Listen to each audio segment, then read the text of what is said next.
Shayda Campbell, and this is an 11th apartment video. In today's tutorial, I'm going to be showing you how to hand letter an entire quote. We're going to talk about things like initial design, mixing fonts, and we'll finish with some finishing touches. It's going to be a good one, so let's just get started. Our supplies today include a mechanical pencil as well as some graph paper. I like to do my sketching on there to help keep things straight and aligned. And then once we have our sketch, we'll be transferring it onto a nice piece of cardstock, and we'll do that with the help of tracing paper and graphite transfer paper and a little bit of washi tape. And then of course we'll go over our design with an artist marker like a Staedtler Triplus fine liner, or you can use a Sharpie ultra fine point. So you've got a quote and you want to turn the words of that quote into a well-designed hand-lettered project. And to do that, there's four main things you're going to consider. The first is shape. Is it going to be a circle, a rectangle, a square? You're also going to think about font pairings. So what fonts look nice together? You'll also consider accents. Do you want to add leaves, a border, a banner, some dots? And finally, the word placement, and that sort of goes with the shape. How are you going to place your words within that shape so that they look pleasing to the eye and your project looks like a well-designed piece? Let's take a look at an example I've prepared that I hope will bring these 4 points into context a little bit. So this is an amazing Kanye West quote. You know when you're a kid and you like something but you don't understand it, but you like it anyways? Like the first time you read Faulkner. Well, that's how I feel about this Kanye quote. But that's beside the point. The point is the design. So let's take a look. I've done a square shape, so that's my shape of my quote. And then the fonts and the word placement. I've placed the word dopeness at the top and bottom to sort of bookend the quote and create symmetry. Repeating words are great for that. As for accents, I've done a little line, just a simple line to complete the look of the design. And then when it comes to font pairings, I've taken some of my sort of old standby or go-to cursive and print fonts, and I've utilized those to my advantage. So lettering a quote and designing a quote is really just the process of considering these 4 points. So I think the best way I can show you that is to just grab a random quote off the internet, something I haven't seen before, and kind of show you how I consider these things when I start designing, and kind of show you a little bit of how my brain works. Okay, so I'm on Brainy Quote, and I have pulled up the top 100 quotes of all time. So I'm just going to pick one here. I want something that's not too long. I just want it to be random. Okay, boom. Nailed one. Okay, number 59. Whoever is happy will make others happy too. We'll just jot that down really quickly. And we'll talk about how we're going to design this. Okay, I've written out my quote here, and we're going to start considering these 4 things. We're just going to start brainstorming, start practicing. Okay, first of all, let's think about, you sort of have to think about it all in tandem. So what kind of shape do we want to do? Do we want to do this as a rectangular quote? We could do a circular. Of course, you can always do quotes in the shape of something. If you had an Edison quote, you could do it like in the shape of a light bulb, and you can sort of form the words to move in that shape. That's not what we're going to do today, but just for sort of a regular, straightforward project, what kind of shape are you going to be working with? Then I think for this one, we're just going to do like something rectangular, so pretty standard, straightforward. Then we're going to start thinking about word placement. So let's look at the quote here. What do we have we have happy twice, so that's always good. That's always a nice thing because on this one you can see the same word. Well, actually, I don't know if dopeness is a word, but it does appear twice. So that really helps me to kind of add some symmetry. So that's always a good thing. You can kind of repeat and have the same style, and it helps to kind of bookend the project. So that is good. Happy appears twice. And then what words are our important words and what words are kind of our throwaways. So something like is kind of a throwaway. We're not going to have like is in some really big fancy script. And then happy, I think we're going to do happy as sort of our big major words. That would be like a standout word. I think I'll probably do to as a standout word, and whoever. Is that one word? Is whoever one word? Whoever is one word, you guys. All right. We're going to be doing a fairly sort of rectangular shape, just keeping it simple and straightforward. So if this is what we're working with, and we know we want happy, happy, and to, and whoever to be sort of our major words. So let's just try to block that out. Now, if we're doing some words small, we don't want all the small words to fall in one line all the way down, because that'll just look lopsided if we've got all these big words on this side and then we have sort of is and will over here really tiny. So maybe what I want to do is push whoever to be the whole top, and then we could do is happy. And then, maybe we should make will like an important word as well, because it's it could be sort of a medium important. So it's not going to be humongous like whoever and happy, but we could do it because it's affirmative. So let's do will as like strong. So we're going to put that there. Will make. So those are kind of like medium important words. Whoever is happy will make. And then let's just try this, and we'll do happy again. And then we could do to across the bottom. So this is just practice, but we've got whoever is happy will make others happy too. It's kind of in our square. We kind of have a feel for, okay, that looks pretty good. I'll tell you one thing I don't like is I've got one word on the top, one word on the bottom, and then two words, two words, two words. So I'm going to try that. I'm going to try this again and just try to make it a little more random. Okay, so that first one was a little too like boom, boom, boom, two words, two words, two words. So what I'm thinking I'll do here is I'm going to stack some of the letters. So will is a perfect candidate to be like a long, tall, like sort of a tall and thin word here. And then I can stack make others.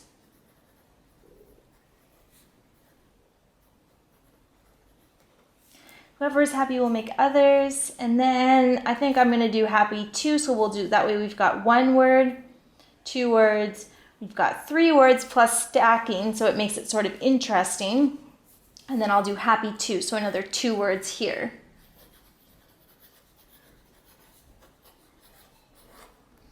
There we go. And then we could always do like Anne Frank, or we can incorporate that into this design or not or whatever. So now what have we done? We've gone through the shape and the word placement. So now it's time to start thinking about our last two here, which is font pairing and accents. I'm much more concerned about font pairing than accents. So let's start there. What I'm thinking is I'm going to do happy in sort of this fun, whimsical, foligraphy type of font. Kind of like that. Do them really similar. The will, I like that. I like just the tall and thin. Maybe I'll add a little thickness on the left-hand side there. To, I think, is a great candidate to kind of be this big, chubby, fat word. Happy, we're going to do like a very foligraphy, like the fat, the thickening on the downstroke. So let's just do make as a cursive, but nothing special. Let's do make a simple cursive and others. I guess I've already kind of done this here. And others a simple print. So no thickening. Just really simple, and actually we could stretch make out so that it matches others. Like that. Cool. I'm going to work on that, try to finalize it a bit, and I will meet you back here in a second.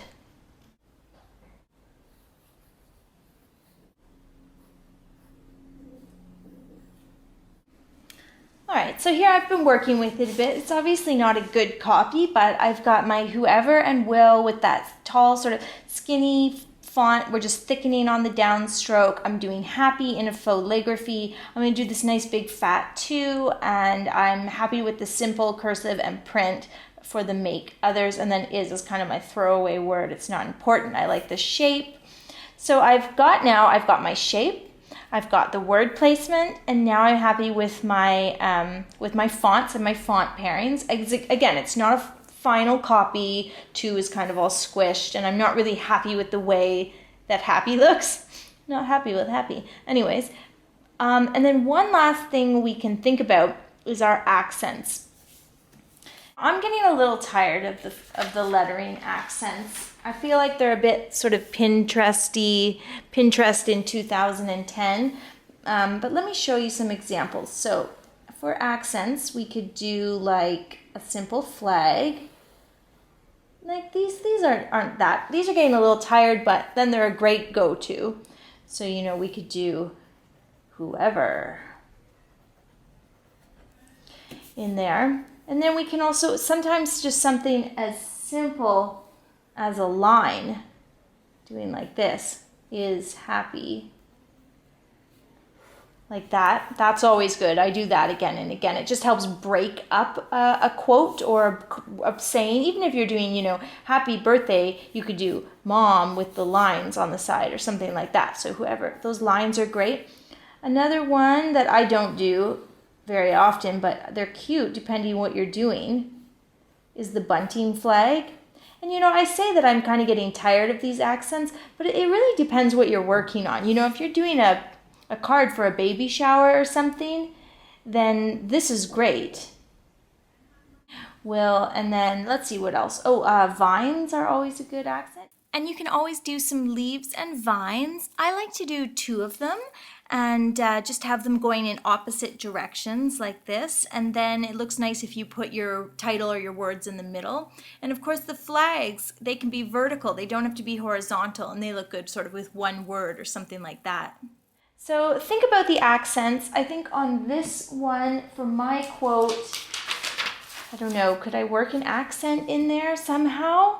I don't think it needs it because I think I've sort of used the words to my advantage, but that is something to consider.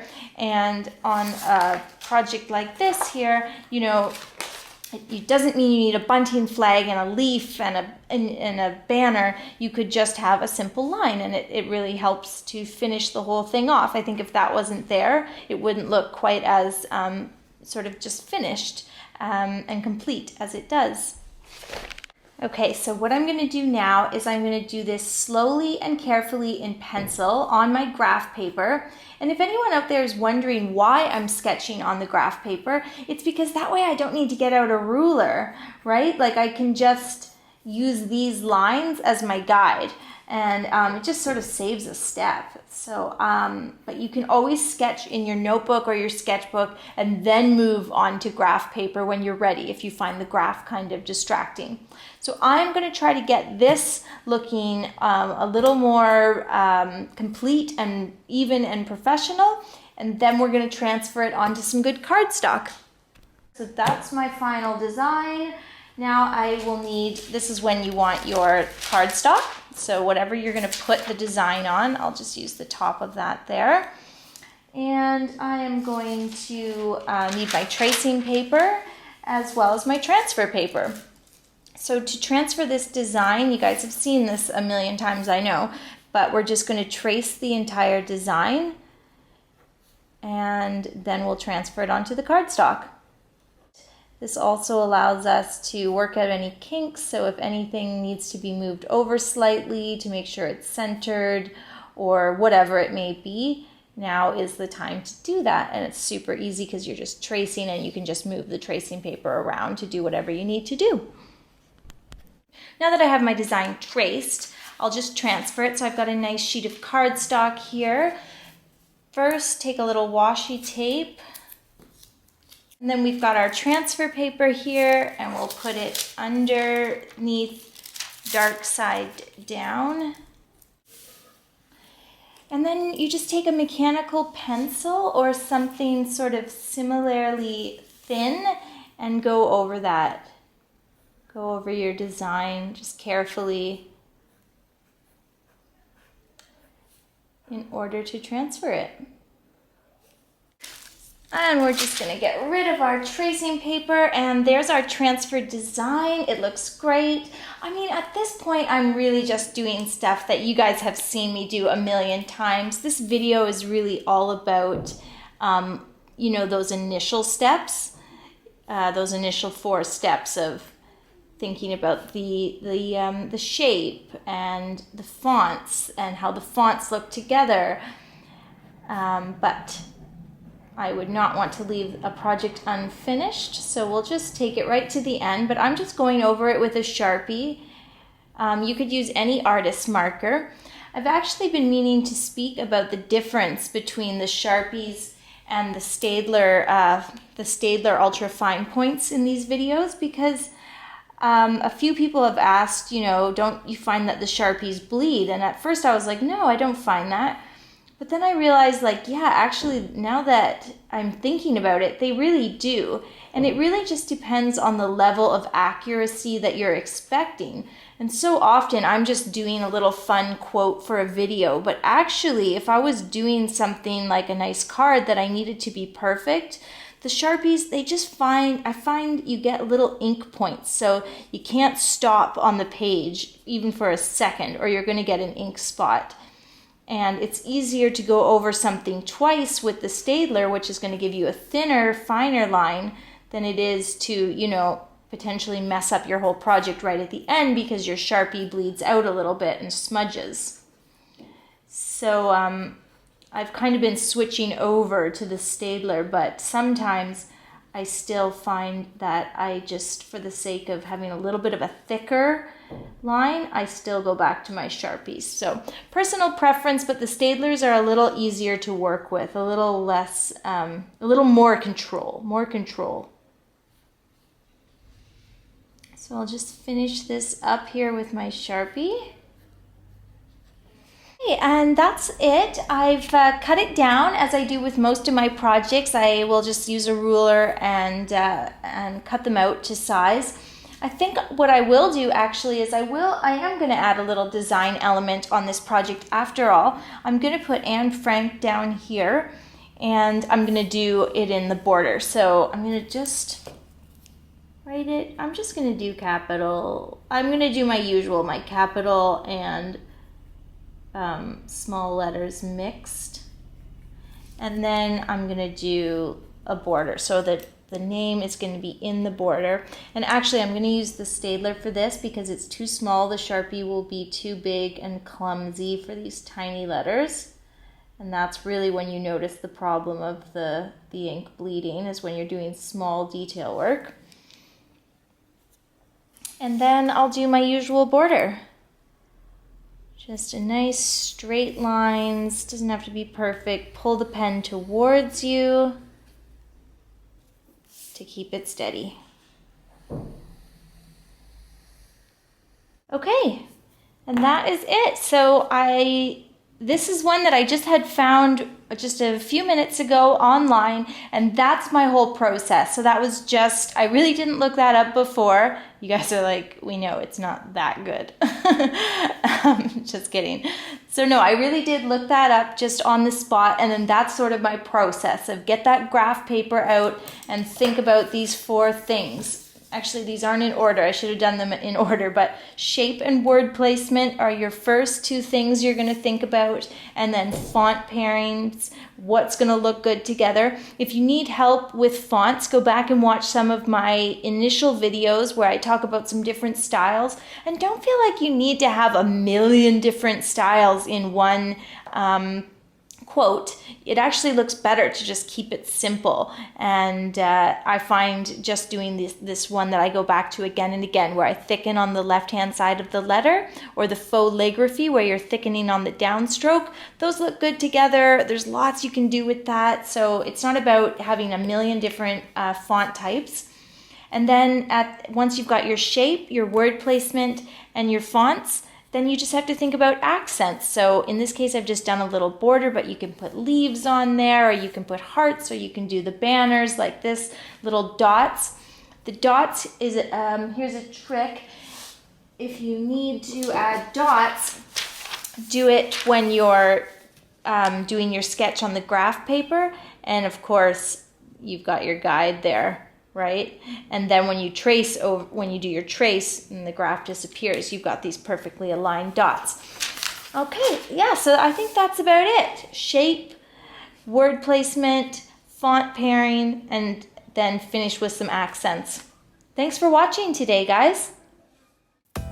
I hope you found today's video helpful. Remember, when you're thinking about lettering a quote, consider the shape, word placement, your font pairings, and then your accents. And if you need help with fonts, check out my video, Simple Hand Lettering for Beginners. And if you need help with your accents, I have a video for that too. It's called Hand Lettering Accents Fun with Flowers and Flags. Thank you so much for watching today, guys. Please don't forget to hit like and subscribe, and I will see you next Friday